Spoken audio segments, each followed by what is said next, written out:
This video is going to show you how to log one user out of FasterLaw so that a new user can access FasterLaw on that same computer. So first, from the FasterSuite ribbon, just click on FasterSuite and then exit, and make sure you uncheck Remember My FasterSuite Data and click Exit and Log Out.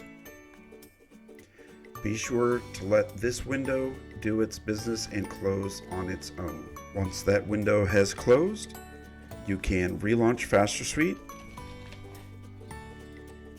And now, since the previous user has logged out, FasterSuite will ask you to log in again.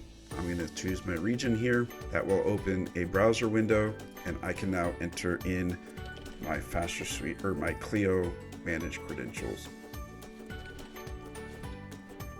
Now I can click Allow Access, and now FasterSuite is logged in under the new user, and it will take just a little bit of time for FasterSuite to rebuild its cache for that new user, but after that is done, then your new user is up and running. If you have additional questions, please visit us at fasterlaw.com. You can click the Contact Us link, and you can email us questions directly, or you can click Phone Support to schedule a time when we can meet by Zoom or by phone, depending on your needs. You can also visit help.fasterlaw.com for a really in-depth knowledge base covering all of the wonderful features of FasterSuite.